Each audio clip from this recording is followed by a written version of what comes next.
سورہ حامیم السجدہ مکی صورت ہے۔ ترجمہ سماعت کیجیے۔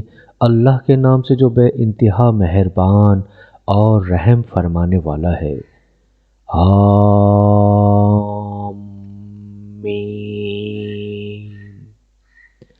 یہ خدائے رحمان و رحیم کی طرف سے نازل کردہ چیز ہے، ایک ایسی کتاب جس کی آیات خوب کھول کر بیان کی گئی ہیں۔ عربی زبان کا قرآن ان لوگوں کے لیے جو علم رکھتے ہیں، بشارت دینے والا اور ڈرا دینے والا، مگر ان لوگوں میں سے اکثر نے اس سے روگردانی کی اور وہ سن کر نہیں دیتے۔ کہتے ہیں جس چیز کی طرف تو ہمیں بلا رہا ہے اس کے لیے ہمارے دلوں پر غلاف چڑھے ہوئے ہیں، ہمارے کان بہرے ہو گئے ہیں اور ہمارے اور تیرے درمیان ایک حجاب حائل ہو گیا ہے۔ تو اپنا کام کر، ہم اپنا کام کیے جائیں گے۔ اے نبی صلی اللہ علیہ وآلہ وسلم، ان سے کہو میں تو ایک بشر ہوں تم جیسا، مجھے وحی کے ذریعے سے بتایا جاتا ہے کہ تمہارا خدا تو بس ایک ہی خدا ہے، لہٰذا تم سیدھے اسی کا رخ اختیار کرو اور اس سے معافی چاہو۔ تباہی ہے ان مشرکوں کے لیے جو زکوٰۃ نہیں دیتے اور آخرت کے منکر ہیں۔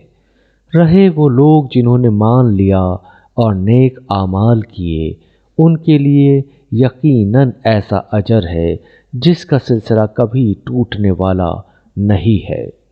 اے نبی صلی اللہ علیہ وآلہ وسلم، ان سے کہو کیا تم اس خدا سے کفر کرتے ہو اور دوسروں کو اس کا ہمسر ٹھہراتے ہو جس نے زمین کو 2 دنوں میں بنا دیا؟ وہی تو سارے جہان والوں کا رب ہے۔ اسی نے زمین کو وجود میں لانے کے بعد اوپر سے اس پر پہاڑ جما دیے اور اس میں برکتیں رکھ دیں اور اس کے اندر سب مانگنے والوں کے لیے ہر ایک کی طلب و حاجت کے مطابق ٹھیک اندازے سے خوراک کا سامان مہیا کر دیا۔ یہ سب کام 4 دن میں ہو گئے۔ پھر وہ آسمان کی طرف متوجہ ہوا جو اس وقت محض دھواں تھا۔ اس نے آسمان اور زمین سے کہا وجود میں آ جاؤ، خواہ تم چاہو یا نہ چاہو۔ دونوں نے کہا ہم آ گئے فرما برداروں کی طرح۔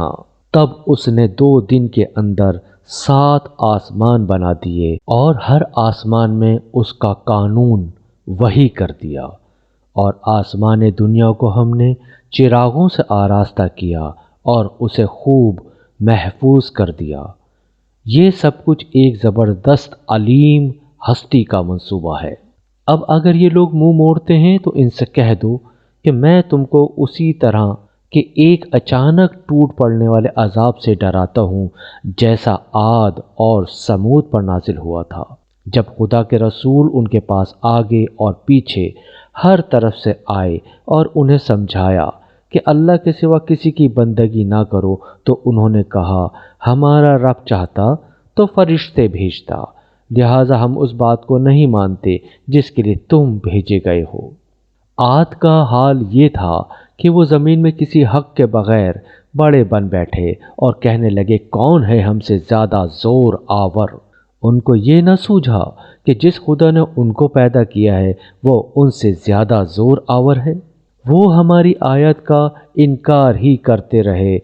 آخر کار ہم نے چند منحوس دنوں میں سخت طوفانی ہوا ان پر بھیج دی تاکہ انہیں دنیا ہی کی زندگی میں ذلت و رسوائی کے عذاب کا مزہ چکھا دیں، اور آخرت کا عذاب تو اس سے بھی زیادہ رسوا کن ہے، وہاں کوئی ان کی مدد کرنے والا نہ ہوگا۔ رہے سمود تو ان کے سامنے ہم نے راہ راست پیش کی، مگر انہوں نے راستہ دیکھنے کے بجائے اندھا بنا رہنا ہی پسند کیا۔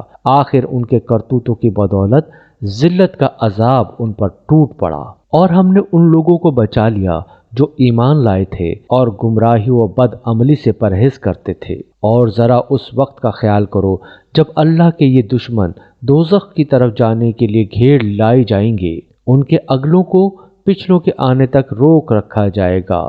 پھر جب سب وہاں پہنچ جائیں گے تو ان کے کان اور ان کی آنکھیں اور ان کے جسم کی کھالیں ان پر گواہی دیں گی کہ وہ دنیا میں کیا کچھ کرتے رہے ہیں۔ وہ اپنے جسم کی کھالوں سے کہیں گے تم نے ہمارے خلاف کیوں گواہی دی؟ وہ جواب دیں گی ہمیں اسی خدا نے گویائی دی ہے جس نے ہر چیز کو گویا کر دیا ہے۔ اسی نے تم کو پہلی مرتبہ پیدا کیا تھا اور اب اسی کی طرف تم واپس لائے جا رہے ہو۔ تم دنیا میں جرائم کرتے وقت جب چھپتے تھے تو تمہیں یہ خیال نہ تھا کہ کبھی تمہارے اپنے کان اور تمہاری آنکھیں اور تمہارے جسم کی کھالیں تم پر گواہی دیں گی، بلکہ تم نے تو یہ سمجھا تھا کہ تمہارے بہت سے اعمال کی اللہ کو بھی خبر نہیں ہے۔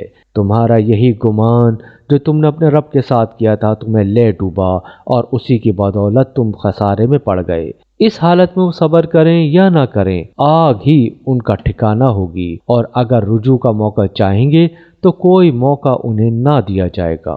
ہم نے ان پر ایسے ساتھی مسلط کر دیے تھے جو انہیں آگے اور پیچھے ہر چیز خوشنما بنا کر دکھاتے تھے۔ آخر کار ان پر بھی وہی فیصلہ عذاب چسپاں ہو کر رہا جو ان سے پہلے گزرے ہوئے جنوں اور انسانوں کے گروہوں پر چسپاں ہو چکا تھا۔ یقیناً وہ خسارے میں رہ جانے والے تھے۔ یہ منکرین حق کہتے ہیں اس قرآن کو ہرگز نہ سنو، اور جب یہ سنایا جائے تو اس میں خلل ڈالو، شاید کہ اسی طرح تم غالب آ جاؤ۔ ان کافروں کو ہم سخت عذاب کا مزہ چکھا کر رہیں گے، اور جو بدترین حرکات یہ کرتے رہے ہیں ان کا پورا پورا بدلہ انہیں دیں گے۔ وہ دوزخ ہے جو اللہ کے دشمنوں کو بدلے میں ملے گی، اسی میں ہمیشہ ہمیشہ کے لیے ان کا گھر ہوگا۔ یہ ہے سزا اس جرم کی کہ وہ ہماری آیت کا انکار کرتے رہے۔ وہاں یہ کافر کہیں گے کہ اے ہمارے رب ذرا ہمیں دکھا دے ان جنوں اور انسانوں کو جنہوں نے ہمیں گمراہ کیا تھا، ہم انہیں پاؤں تلے روند ڈالیں گے تاکہ وہ خوب ذلیل و خوار ہوں۔ جن لوگوں نے کہا کہ اللہ ہمارا رب ہے اور پھر وہ اس پر ثابت قدم رہے، یقیناً ان پر فرشتے نازل ہوتے ہیں اور ان سے کہتے ہیں کہ نہ ڈرو، نہ غم کرو اور خوش ہو جاؤ اس جنت کی بشارت سے جس کا تم سے وعدہ کیا گیا ہے۔ ہم اس دنیا کی زندگی میں بھی تمہارے ساتھی ہیں اور آخرت میں بھی، وہاں جو کچھ تم چاہو گے تمہیں ملے گا، اور ہر چیز جس کی تم تمنا کرو گے وہ تمہاری ہوگی۔ یہ ہے سامان ضیافت اس ہستی کی طرف سے جو غفور و رحیم ہے۔ اور اس شخص کی بات سے اچھی بات اور کس کی ہوگی جس نے اللہ کی طرف بلایا اور نیک عمل کیا اور کہا کہ میں مسلمان ہوں۔ اور اے نبی صلی اللہ علیہ وآلہ وسلم، نیکی اور بدی یکساں نہیں ہیں۔ تم بدی کو اس نیکی سے دفع کرو جو بہترین ہو۔ تم دیکھو گے کہ تمہارے ساتھ جس کی عداوت پڑی ہوئی تھی وہ جگری دوست بن گیا ہے۔ یہ صرف نصیب نہیں ہوتی مگر ان لوگوں کو جو صبر کرتے ہیں، اور یہ مقام حاصل نہیں ہوتا مگر ان لوگوں کو جو بڑی نصیبوں والے ہیں۔ اور اگر تم شیطان کی طرف سے کوئی اکساہٹ محسوس کرو تو اللہ کی پناہ مانگ لو، وہ سب کچھ سنتا اور جانتا ہے۔ اللہ کی نشانیوں میں سے ہیں یہ رات اور دن اور سورج اور چاند۔ سورج اور چاند کو سجدہ نہ کرو بلکہ اس خدا کو سجدہ کرو جس نے انہیں پیدا کیا ہے، اگر فی الواقع تم اسی کی عبادت کرنے والے ہو۔ لیکن اگر یہ لوگ غرور میں آ کر اپنی ہی بات پر اڑے رہیں تو پرواہ نہیں، جو فرشتے تیرے رب کے مقرب ہیں وہ شب و روز اس کی تسبیح کر رہے ہیں اور کبھی نہیں تھکتے۔ اور اللہ کی نشانیوں میں سے ایک یہ ہے کہ تم دیکھتے ہو زمین سونی پڑی ہوئی ہے، پھر جوں ہی کہ ہم نے اس پر پانی برسایا یکا یک وہ پھبک اٹھتی ہے اور پھول جاتی ہے۔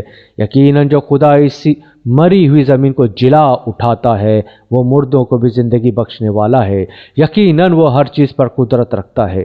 جو لوگ ہماری آیت کو الٹے معنی پہناتے ہیں وہ ہم سے کچھ چھپے ہوئے نہیں ہیں۔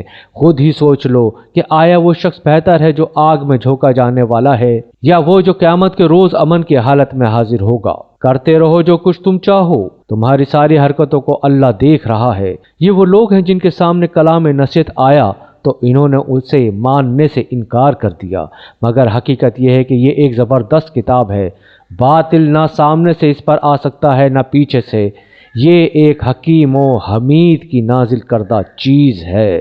اے نبی صلی اللہ علیہ وآلہ وسلم، تم کو جو کچھ کہا جا رہا ہے اس میں کوئی چیز بھی ایسی نہیں ہے جو تم سے پہلے گزرے ہوئے رسولوں کو نہ کہی جا چکی ہو۔ بے شک تمہارا رب بڑا درگزر کرنے والا ہے اور اس کے ساتھ بڑی دردناک سزا دینے والا بھی ہے۔ اگر ہم اس کو اجمی قرآن بنا کر بھیجتے تو یہ لوگ کہتے کیوں نہ اس کی آیت کھول کر بیان کی گئیں۔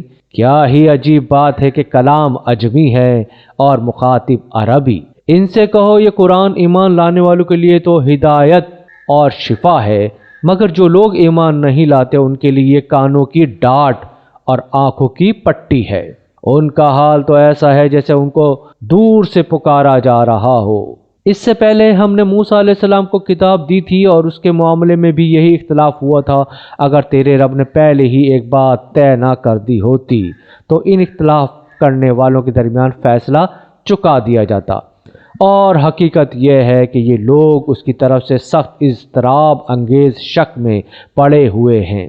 جو کوئی نیک عمل کرے گا اپنے ہی لیے اچھا کرے گا، جو بدی کرے گا اس کا وبال اسی پر ہوگا، اور تیرا رب اپنے بندوں کے حق میں ظالم نہیں ہے۔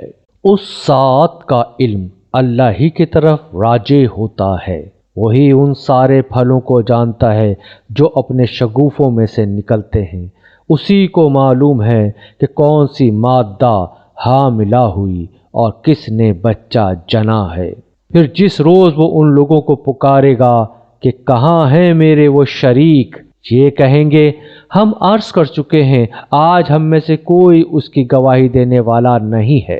اس وقت وہ سارے معبود ان سے گم ہو جائیں گے جنہیں یہ اس سے پہلے پکارتے تھے، اور یہ لوگ سمجھ لیں گے کہ ان کے لیے اب کوئی جائے پناہ نہیں ہے۔ انسان کبھی بھلائی کی دعا مانگتے نہیں تھکتا، اور جب کوئی آفت اس پر آ جاتی ہے تو مایوس و دل شکستہ ہو جاتا ہے، مگر جوں ہی کہ سخت وقت گزر جانے کے بعد ہم اسے اپنی رحمت کا مزہ چکھاتے ہیں، یہ کہتا ہے کہ میں اسی کا مستحق ہوں اور میں نہیں سمجھتا کہ قیامت کبھی آئے گی، لیکن اگر واقعی میں اپنے رب کی طرف پلٹایا گیا تو وہاں بھی مزے کروں گا۔